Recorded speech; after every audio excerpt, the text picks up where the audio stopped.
Good morning. I'm Mary Jane Hayden from the State Roadway Design Office. I'll be discussing some of the changes to the Plans Preparation Manual, the PPM, for the 2017 update. Before we get started with going over the major PPM updates for 2017, I want to talk a little bit about the future of the PPM. Earlier this year, we released a roadway design memorandum that discussed the development of a new design manual to replace the PPM. This is being done in conjunction with updates to other department manuals to integrate a context-based approach to design and decision-making. The PPM has been identified as a priority document requiring significant revisions to incorporate the department's Complete Streets policy. Review of the current PPM format identified the need to reorganize the chapters into a logical order. When the PPM was originally created, it was a paper document, and chapters were added by simply appending to the existing manual. Now there's a desire to convert the PPM to a truly web-based document. So based on the extent of changes identified for the PPM, the department decided to take this opportunity to create a new FDOT design manual, which we are calling the FDM. This manual will use a lot of the existing information found in the PPM, but will be updated to integrate a context-based approach, be organized in a logical order, and be a web-based manual. So to help designers get familiar with the look and feel of the FDM, we have a sneak peek on our PPM webpage for you. If you navigate to www.fdot.gov/roadway/PPM manual/PPM.SHTM, you will see the link for our FDM at the top of this page as shown here. When you click on the blue hyperlink under the words Coming Soon, you'll be taken to a page that is a snapshot of what the FDM will look like once it's complete. So this is what the sneak peek FDOT design manual page looks like today. I want to point out that there are no live links to any of the chapters right now because we're still working on them. The general format of the FDM will be a three-part manual, one for development and processes, one for design criteria, and one for plans production. As you can see here, you have some quick links provided at the top of this page that will simply navigate you down to the part of the FDM you're interested in, and so you don't have to scroll quite so much. To help you become familiar with how the FDM is set up and to show you where the PPM chapters have gone, we've provided a crosswalk of the original chapter name and number from the PPM along with its new chapter number in the FDM.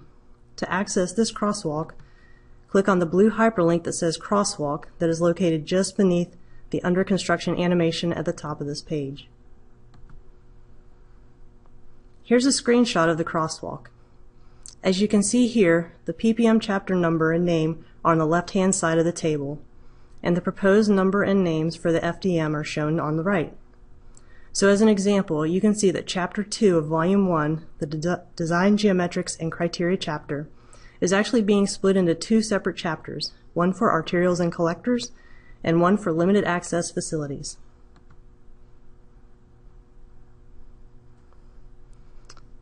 Now that you know where the PPM is headed, let's go over the changes for 2017.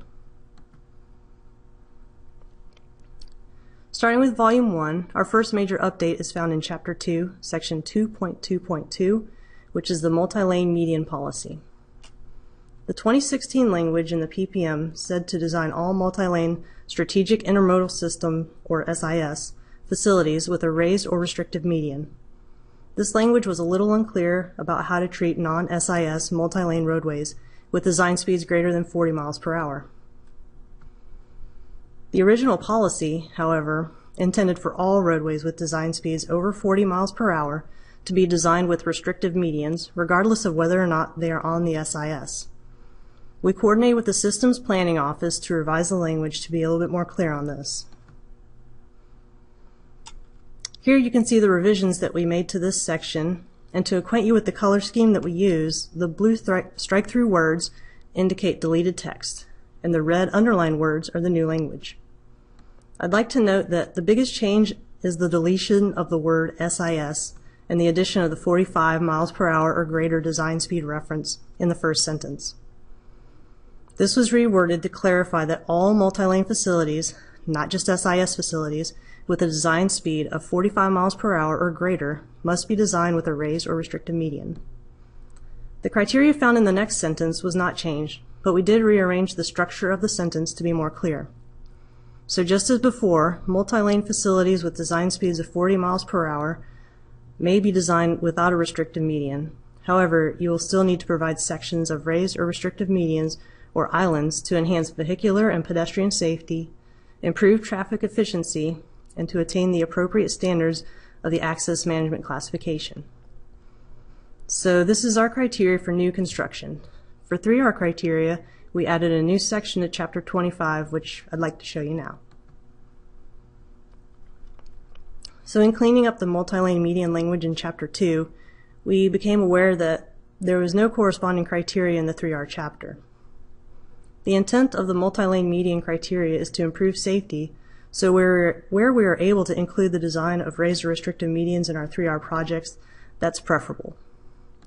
However, we wanted to also allow flexibility for 3R projects on 3-lane or 5-lane sections because of the potential. So providing the scope and budget, our 3-lane and 5-lane resurfacing projects to include raised or restrictive medians is desirable, but not mandatory. And that's what the new language in Chapter 25 is meant to address. So back to Chapter 2. As we continue to design more and more roundabouts in the state, we find more and more items that could use clarification. We've added several new sections to the roundabout section in Chapter 2. In Section 2.13.1, we've added more information to the roundabout criteria.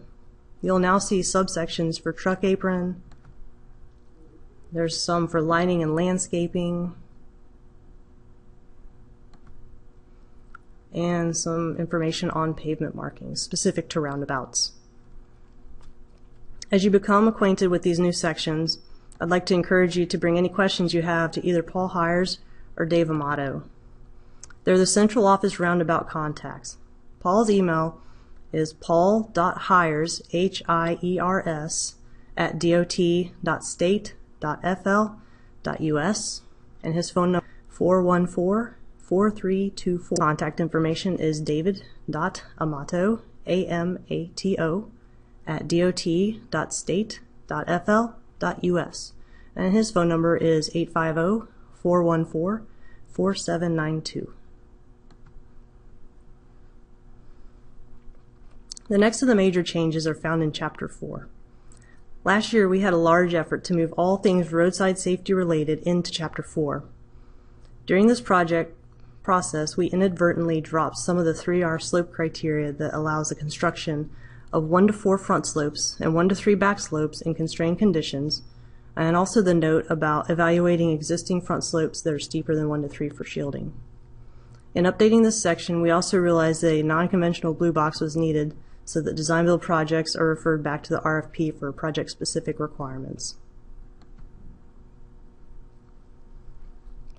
In Section 4.4.2.2, we've added a restriction on using sloped concrete end treatments within the clear zone of approaching traffic lanes. The reason for this restriction is because the sloped concrete end treatment is not crash-worthy and it can result in vaulting and possibly overturning of vehicles. If it is determined that there is no other more crash-worthy end treatment available, the use of sloped concrete end treatments within the clear zone requires approval from the district design engineer.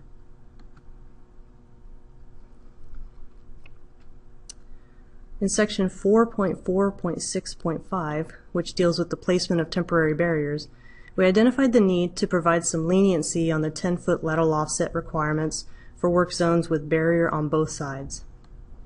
We added a sentence to clarify the need of this requirement, which is to provide an effective shoulder width for emergency response vehicles in work zones.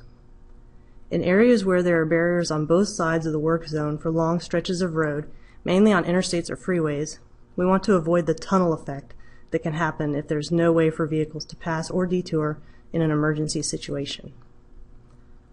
So now, instead of having this as a requirement on all facilities, it is only required on interstate or freeway projects. Also, bridge construction and the associated roadway approaches do not have to meet the 10-foot lateral offset requirement. and while it's not a requirement on arterials or collectors, it should still be a consideration.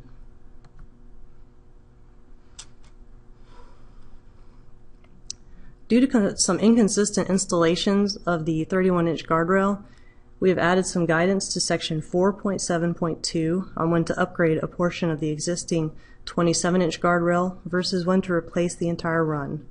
So as a rule of thumb, we're saying that if 50% or more of the existing guardrail is affected, or if the installation is extended by 50% or more, then you should go ahead and replace the entire run of guardrail. Again, this is guidance, not a requirement. We simply saw that there were some inconsistent applications of the 31-inch guardrail upgrades, so we wanted to provide some clarification. In 7.6.1.1, we added a sentence to clarify that we do not want thermoplastic to be installed on bridges with concrete riding surfaces. Due to the vibration of the bridge, we've seen performance issues with thermoplastic, such as cracking. We also added a sentence that clarifies what refurbishment thermoplastic is, and also stated its evaluated performance period is 36 months. The performance period definer estimate how long the refurbishment might last when trying to determine whether refurbishment thermo is appropriate for the specific project.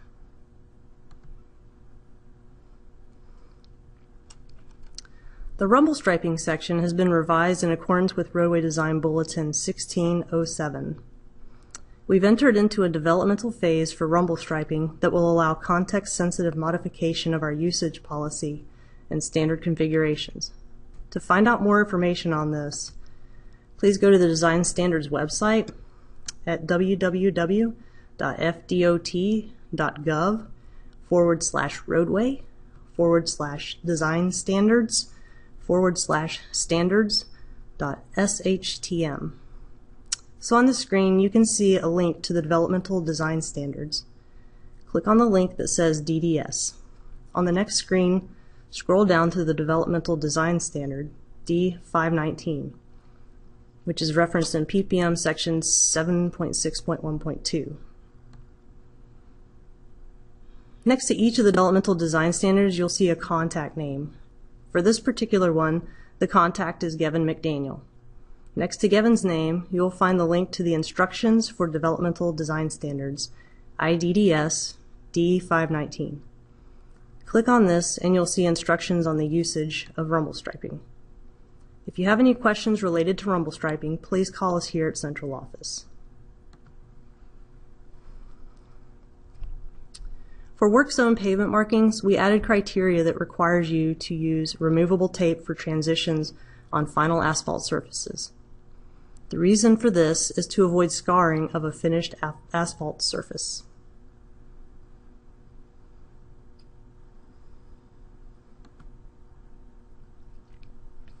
Now let's move on to Chapter 8. New language has been added for curb ramps. Some of this information was previously located in Design Standards Index 304.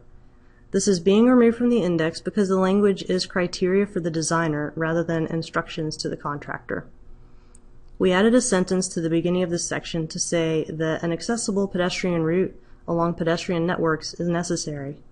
We also added 2 specific locations where curb ramps are to be installed: all intersections and turnouts with curb returns, and on curbed roadways between intersections where a crosswalk has been established. This information was previously found in Index 304, General Note 1.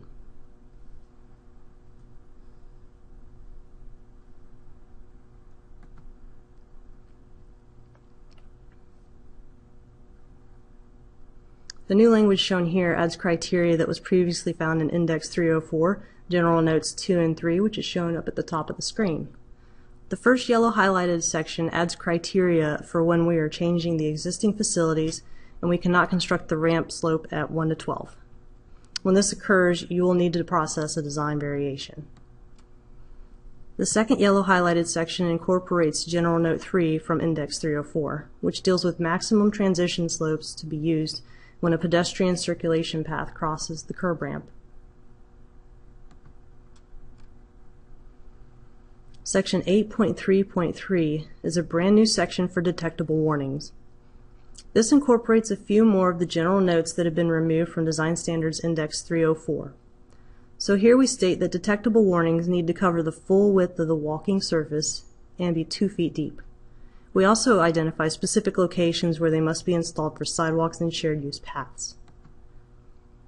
The majority of the information in this section comes from Index 304 General Notes 8, 10, and 13.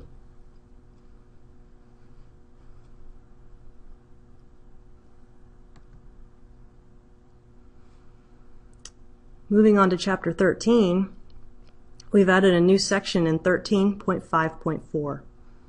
The Office of Environmental Management asked us to add some language on wildlife connectivity into the PPM. The main goal is to make sure this project commitment continues to be coordinated throughout the design phase of the project. So we've added language to Chapter 13 to introduce the concept of wildlife connectivity into the PPM, and we also refer to it again in Chapter 26 as it specifically relates to bridge development. Chapter 19 had several updates to incorporate Production Support Bulletin 16-01, which deals with digitally signing and sealing documents. One of the major changes was to Section 19.2.1, where we now state that digital delivery is the department's standard practice for signing and sealing documents.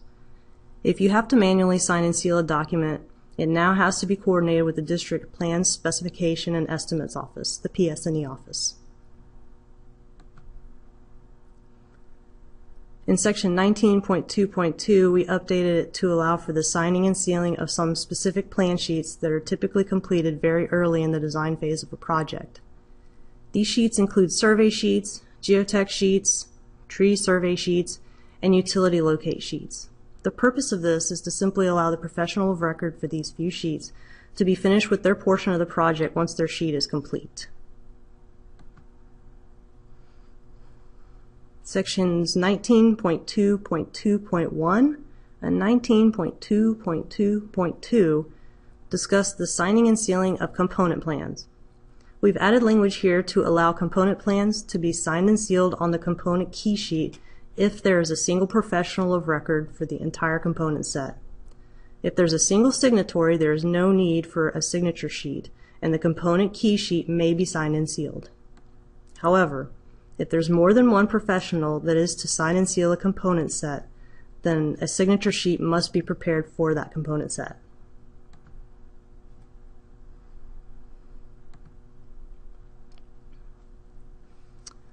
So here in Chapter 26 is where we added the wildlife connectivity to the checklist for the BDR. Again, the intent here is to make sure this project commitment has ongoing coordination. If you have any further questions related to wildlife connectivity, please contact your district environmental management office. This past August, we issued a roadway design bulletin that officially adopted new controlling design elements. Previously, there were 13 controlling design elements, and they were not based on design speed. What you see on your screen are the old 13 controlling elements that you've been used to seeing since the mid-80s. Now let's take a look at the new information. There are now 10 controlling elements for design speeds of 50 miles per hour and greater. As you can see here, we will no longer require design exceptions for bridge width, vertical alignment, or lateral offset. I should note, however, that these elements if they fall below the DOT criteria, then they still require design exception.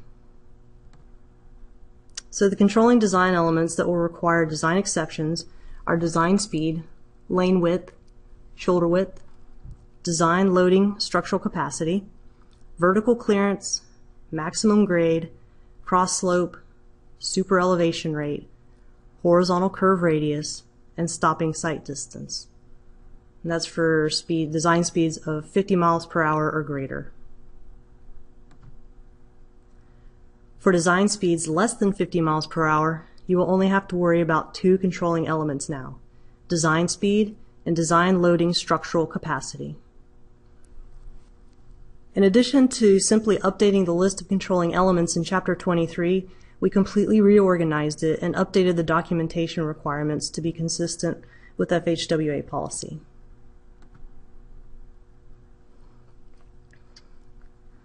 So in Volume 2, there are really only a few changes that we wanted to bring to your attention this year. One of the biggest changes in Volume 2 was the update to the key sheet in Chapter 3. The format and content of the key sheet has remained relatively unchanged since the period of full-size Mylar plans that were reproduced on a blue line copier. The purpose of this bulletin was to introduce format changes on the key sheet that reflect current practices and requirements. The major changes to the key sheet include the removal of the project length box. We combined the titles of Submit Shop Drawings, Plans Produced By, and Engineer of Record into a single title block. And we changed the location of the construction contract number, the FDOT project manager name, and the strung project note.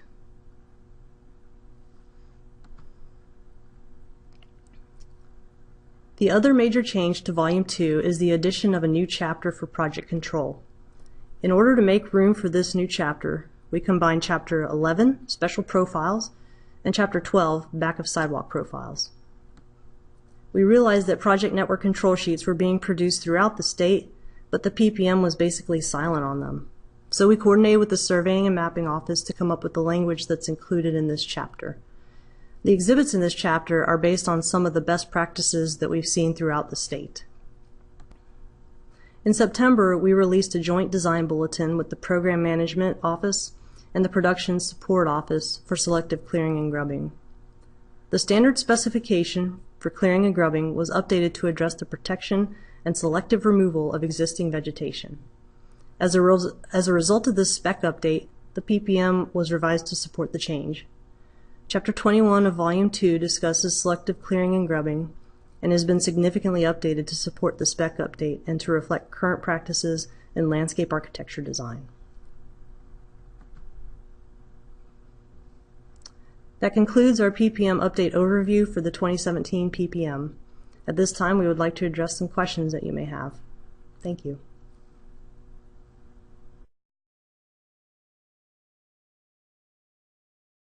So there is one item that we moved over, and I'll go back to it in Volume 2. I think it is Chapter 10.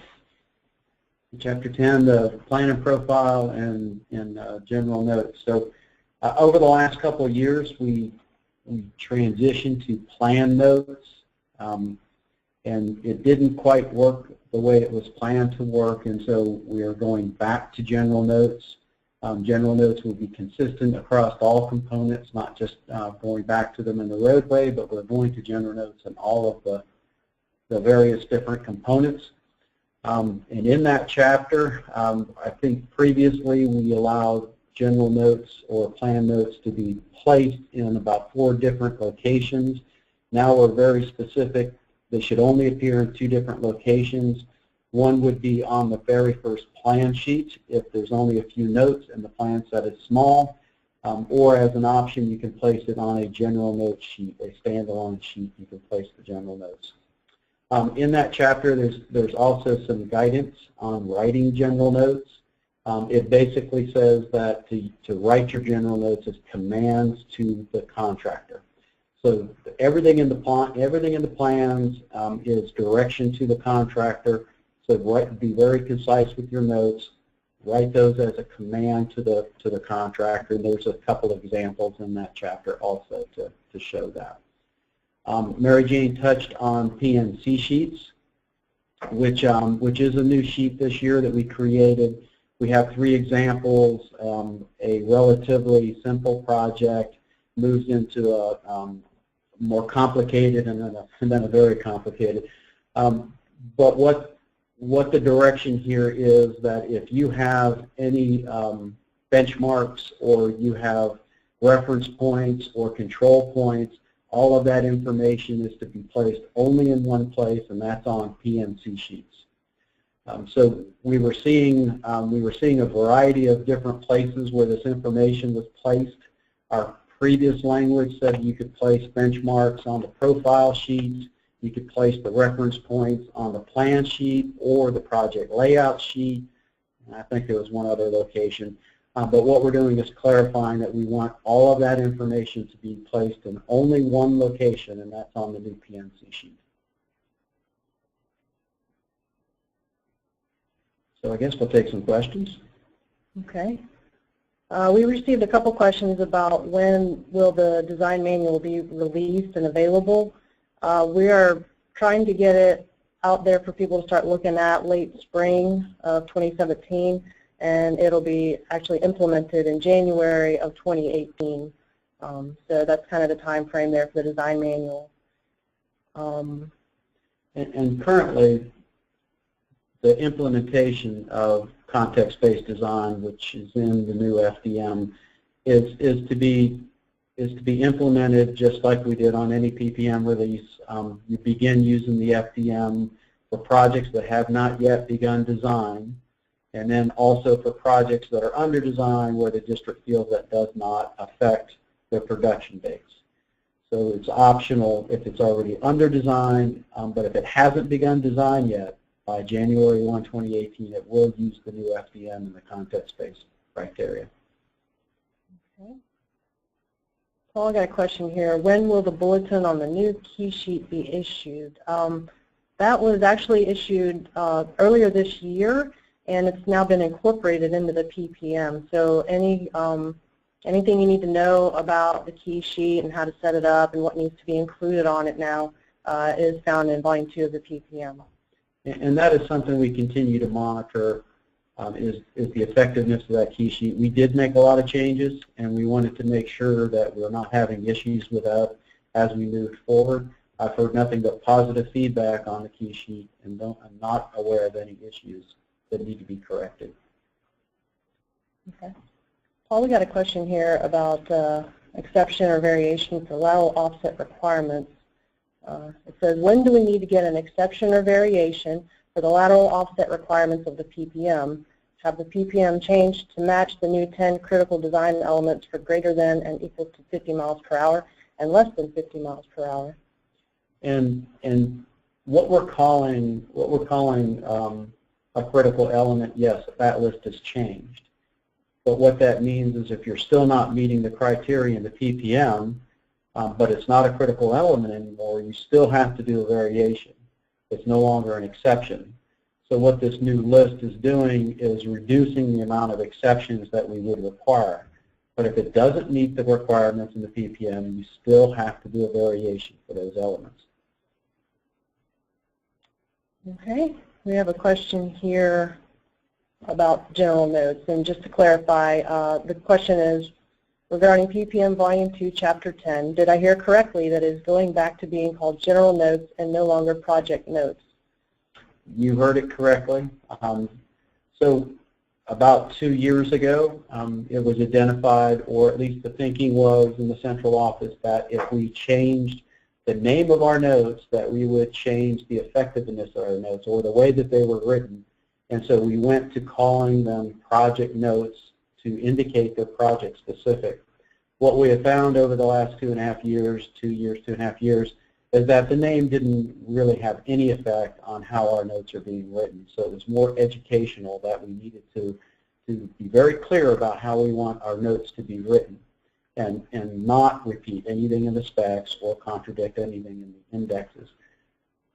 So we've gone back to general notes, which is consistent across our industry. There has always been a little bit of confusion about our components, particularly structures, not adapting to the project notes. And so now we're going back to being consistent using general notes across the board for all disciplines. Okay. Another question, will updates from the PPM be reflected in the FDOT state kit for AutoCAD? As an example, updated key sheet blocks, revised tables, etc. The answer to that is yes. We try to do it. Should already be done. It should be done. If it's not, I'll walk over to the CAD office and make sure they get everything they need from us to update their CAD cells. So every time we make a change, for instance, PNC sheets with a new one, key sheets, any adaptations to our standard sheets, we work very closely with the CAD office to make sure that those cells also get, that change gets reflected. And so I know we've sat down with Denise and made sure that those key sheet cells were correct in what our requirements are now. And it will also be implemented into MicroStation. So CAD across the board, AutoCAD, MicroStation, the cells should be updated. So we'll go ahead and double check with our CAD office and make sure that all of our changes have been incorporated into all their stuff. Question asking when the state kit for MicroStation and AutoCAD will be released. I can't speak to that. I'm not quite sure what the date is. I would encourage you to contact the CAD office. I see Denise Broom is sending me a message saying the changes reflected in the key sheet have been posted. Next question we have here regarding PPM Volume 2, Chapter 12, the project control sheets are absolutely required now. Question, is the freedom still there to place benchmarks on the plan sheet? So what we've been doing is monitoring plans that have been coming up to the central office for letting. And so at more than half of the plans that are coming up here for letting are using PNC sheets already. Not consistent with the name, but consistent with the content and format that we are showing as a requirement now. So what we're doing is through the survey office, coordinating with the survey office, we came up with these sheets that is appropriate for getting the information from survey to the contractor. And so yes, we want these sheets to be used, and this information should be placed on these sheets and nowhere else. Okay. Next comment is a key sheet comment. For the allowance of a single signature integrated from memo 16-2, there's still no example of how that should be shown on the key sheet itself. I think there is an exhibit now posted that shows how that can be accomplished. I think we included was it signing and pavement marking component example that shows how it can be done. But that example can be used for any component, including roadway. If you have a small roadway, the lead plan set that is small, one person responsible for all sheets, they can sign and seal the key sheet. So it's all components.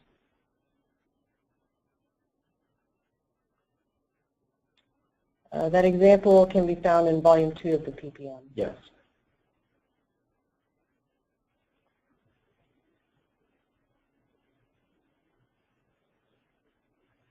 With project control, there's been issues in the past with deciding if the engineer of record or the surveyor of record is supposed to sign and seal a project control sheet. Has there been any further discussion on this? There has. The resolution to that is in the survey office. So the plans that we are seeing come up, which is close to 60–65% of the plans coming up currently using PNC sheets, most of those, I'd say 90 to 95% of those are being signed and sealed by the surveyor. There are some instances where, again, it's a reduced, I guess, level of effort, and so I see that there's examples where that information is placed on a plan sheet and it's being signed and sealed with the plan set by the lead EOR. So we are silent about who we're requiring to sign and seal it, but every sheet in the plan set must be signed and sealed. We'll let them work it out as to who's going to sign and seal that. From what we understand on the survey side, there is some question or a gray area. Can they sign and seal this thing as a certain type of product? And so, yes, the survey office is going to answer that. We don't see a no that says they can't do it, but what's not clear is can they do it? Okay. And I guess the only other item I have here on my screen in terms of questions or comments is from Denise Broom. Thanks, Denise, for piping in on this. She just wanted to let everybody know that they released their CAD update in October, and their next release is scheduled for April.